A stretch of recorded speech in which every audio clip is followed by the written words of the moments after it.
Like the sanctions on Iranian oil that were recently toughened by the Trump administration, the new sanctions target the funds not just of those within Iran who operate in the iron, steel, aluminium and copper sectors, but also of those who engage in the international trade in Iranian metals around the world. Donald Trump said nations were on notice, quote, allowing Iranian metals into your ports will no longer be tolerated, end quote.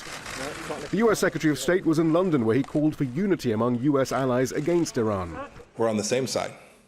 We're on the side of values-driven democracy. We're on the side of freedom. We're on the side of creating a nation for the Iranian people where they can have religious freedom and they can have a democracy.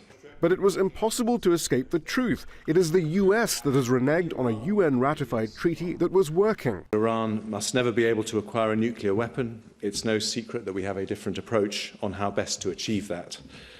The UK has continued to support the nuclear deal, which is a key achievement of the global non-proliferation architecture, because we believe it's in our shared security interests. A message underlined elsewhere. Cela fait maintenant plusieurs mois. For a few months now, the deal that was signed in Vienna to keep Iran's nuclear activities in check has been undermined, because exactly a year ago, the U.S. decided to pull out from the deal and not respect it.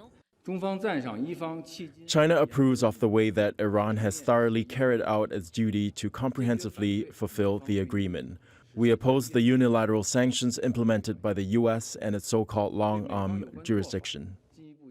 Even in Washington, members of Congress and commentators, usually only too happy to criticize Tehran, are deeply skeptical of the Trump administration's recent claims of an imminent threat from Iran, particularly once it transpired that the U.S. aircraft carrier group that had been deployed to the Middle East had been heading there anyway, despite National Security Advisor John Bolton's presentation on Sunday of an escalation of U.S. conflict readiness in the region.